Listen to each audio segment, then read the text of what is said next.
स्वागत है आपका सिविल डिफेंस एकेडमी के ऑफिशियल यूट्यूब चैनल पे।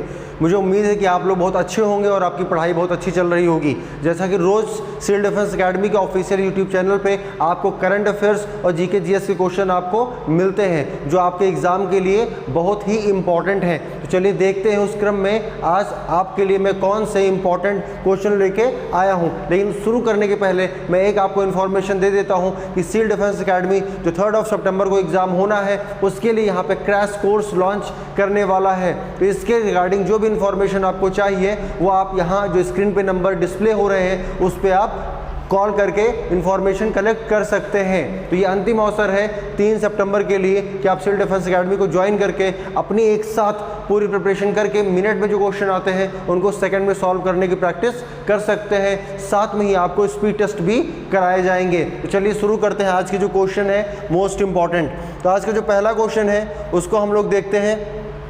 तो जो पहला क्वेश्चन है उसको पहले हम लोग रीड करेंगे, फिर उसको देखते हैं क्वेश्चन हमारा क्या है। क्वेश्चन आपका है कि in July 2023 who among the following has been appointed as the 25th director general of Indian coast guard. तो यहाँ पे इंडिया के 9 स्टेट, India have the 9 state who have the coastal region. तो जिनके पास में अपना कोस्टल रीजन है वो भारत के 9 राज्य हैं। तो इंडियन कोस्टल गार्ड की जिम्मेदारी किसको मिली है? डायरेक्ट जनरल डीजी कौन बना है? तो इसका जो सही जवाब है वो है राकेश पाल। तो Rakesh Pal became the director general of the Indian coast guard. तो जितने भी प्रकार के कोस्ट गार्ड पे सिक्योरिटी होती है उस सब की जिम्मेदारी किसको दे दी गई है? राकेश पाल जी को दे दी गई है। तो तीनों सेनाओं के जो प्रमुख होते हैं उनका नाम तो हमें पता होना ही होना चाहिए, साथ में और जो उसकी सबऑर्डिनेट यूनिट्स हैं उसके बारे में भी आपको जानकारी होनी चाहिए। तो इस तरीके से आप याद रखिएगा राकेश पाल जी का नाम।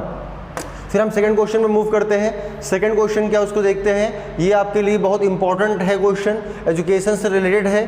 क्या क्वेश्चन पहले उसको हम देख लेते हैं फिर हम इसको एलैबोरेट करेंगे। लिखा है festival of libraries 2023 to be held in 5th and 6th August 2023 in New Delhi. तो 6 और 5 अगस्त को कौन सा फेस्टिवल होने जा रहा है? लाइब्रेरी, जहां पे हम लोग स्टडी करते हैं। तो वहां एक त्यौहार की तरीके से शुरू किया गया है। और मैं आपको बता दूं कि इसका इनॉग्रेशन कौन करेगा? द्रौपदी मुर्मू, मतलब प्रेसिडेंट ऑफ इंडिया। तो प्रेसिडेंट ऑफ इंडिया। तो ये कहाँ पे बेटा किया जा रहा है? तो दिल्ली में किया जा रहा है। लेकिन जो इसमें समझने वाली बात है कौन सी मिनिस्ट्री इसको ऑर्गेनाइज कर रही है। तो कौन सी मिनिस्ट्री ऑर्गेनाइज कर रही है? तो ministry of culture. Ministry of culture. तो कल्चर हमारे सिलेबस में भी है, वहाँ उससे प्रश्न भी आते हैं। तो याद रखिएगा द्रौपदी मुर्मू ने एक फेस्टिवल लॉन्च किया है लाइब्रेरियों के लिए और किसके लीडरशिप में, अंडर गाइडेंस में? Ministry of culture. तो इस तरीके से ये क्वेश्चन क्या हो जाता है? आपका इंपॉर्टेंट हो जाता है। थर्ड क्वेश्चन में मूव करते हैं। देखते हैं ये क्वेश्चन किस तरीके से हमारा इंपॉर्टेंट है, क्योंकि पूरे वर्ल्ड इंडिया सभी लोगों की उस स्टेट पे हमेशा नजरें रहती हैं किस तरीके से वो हमारे लिए इंपॉर्टेंट है। क्वेश्चन क्या है देखते हैं। मोबाइल दोस्त ऐप, क्या है? मोबाइल दोस्त ऐप। यहाँ पे दोस्त मतलब friend. Was launch in which of the following state and UTs to provide access to all government services directly. मतलब एक ऐप पे कह सकते हैं कि एक ऐप पे सारी सर्विसेज प्रोवाइड कर रहा है, उसके लिए एक ऐप लॉन्च हुई है दोस्त ऐप। तो दोस्त ऐप ये किस यूटी या स्टेट के लिए है? तो किस यूटी या स्टेट के लिए है? तो उसको हम देख लेते हैं। तो वो आपका है जम्मू एंड कश्मीर। आपको पता है कि जम्मू कश्मीर से धारा 370 हटाने के बाद में उसको यूटी बना दिया गया है। पहले वो स्टेट था तो वो डिवाइड भी कर दिया गया, मतलब 2 पार्ट में, जम्मू कश्मीर एंड लद्दाख। तो ये जो एप्लीकेशन लॉन्च हुई है दोस्त ऐप, जहाँ पे सारे गवर्नमेंट की इंफॉर्मेशन एक जगह पे मिल जाएंगी। तो इस तरीके से आपको याद रखना है जम्मू कश्मीर। अब बेटा आज के 4th क्वेश्चन में मूव करते हैं। और ये जीके जीएस से क्वेश्चन लिया गया है, आपके रिवोल्ट से लिया गया है। क्वेश्चन बहुत आसान है लेकिन फिर भी हम देखते हैं ऑप्शन के अकॉर्डिंग क्या सही है। तो क्वेश्चन क्या है कि द रूट ऑफ 1857 रिवोल्ट लेन। इससे पूछा गया है कि क्या उसके कारण थे, विद्रोह की वजह क्या थी, उसको हम लोग को देखना है। तो विद्रोह की वजह इसमें क्या थी देखते। पहला क्या है लिखा है ब्रिटनली डिस्क्रिमिनेशन ऑफ द पॉलिसीज। तो घोर भेदभावपूर्ण नीतियां बिल्कुल थी। वो नीतियों में भेदभाव करते थे, डिस्क्रिमिनेशन करते थे। कास्ट, कलर, प्लेस, इन सब बर्थ प्लेस के आधार पर डिस्क्रिमिनेशन करते थे, तो ये भी आपका सही है। सेकंड क्या है, शोषणकारी भू राजस्व नीति, ये बिल्कुल सही है। हैवी टैक्स इन्होंने इंप्लीमेंट किए थे, इम्पोज किए थे अलग अलग तरीके से, अलग अलग नाम दे के अलग अलग प्लेसेस के लिए, तो ये भी आपका सही है।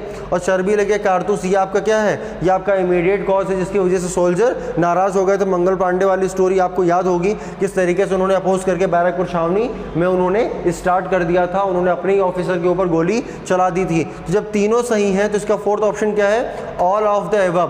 तो फर्स्ट सही, first is right, second right, third right, तो आपका क्या हो जाएगा, सही आंसर क्या हो जाएगा, ऑल ऑफ द अबव। तो इस तरीके से आपने फोर्थ क्वेश्चन देख लिया। नेक्स्ट क्वेश्चन में मूव करते हैं। फिफ्थ क्वेश्चन क्या है, रिवोल्ट से क्वेश्चन दिया गया है। क्या क्वेश्चन, इसको हम लोग पहले देखते हैं। क्वेश्चन है the revolt of 1857। The revolt of 1857 failed mainly because, आपको मैंने देखा क्यों रिवोल्ट शुरू हुआ था, क्या रीजन थे, और यहाँ प्रश्न पूछा गया है कि क्यों फेल हो गया था। तो पहला देखते हैं, superior resources of British empire. तो ये सही है, लेकिन यहाँ पे एक आपको देखना है, ऑब्वियस सी बात है कि उनके रिसोर्सेज जो थे वो इंडिया से कंपेरिजन में ज़्यादा स्ट्रॉन्ग थे ब्रिटिश एम्पायर के। सेकेंड क्या, it was poorly organised and the rebel had the common idea. ठीक है, तो उनके बीच में नो कॉमन आइडिया उनका नहीं था, ये भी सही है आपका। It had very little nationalist convent, ये उतना नहीं सही है। It was localise, restricted and सैकर्ड। तो ये देख रहे हैं कि आपके इसमें तीन ऑप्शन आपको सही लग रहे हैं और उनका स्टेटमेंट देखा जाए तो सही भी है, लेकिन अगर इसमें एक चूज करना हो, सबसे ज़्यादा इसमें कौन अप्रोप्रिएट आंसर दिख रहा है, तो ये आपका हो जाएगा बी आंसर हो जाएगा। या खराब ढंग से संगठित था और विद्रोहियों के पास कोई सामान्य आदर्श नहीं था, आइडियल नहीं था। जब आइडियल ही नहीं होगा तो उसके जो संसाधन होंगे, वेपन होंगे, वो भी आप मुहैया नहीं करा पाएंगे। तो आप लोगों ने देखा किस तरीके से आपके 5 क्वेश्चन जो मोस्ट इंपॉर्टेंट वो मैंने आपके करवा दिए हैं। तो इस तरीके के क्वेश्चन देखने के लिए रोज आप लोग सिविल डिफेंस एकेडमी के ऑफिशियल यूट्यूब चैनल पर विजिट करते रहिए। आज के लिए इतना ही। जय हिंद, थैंक यू।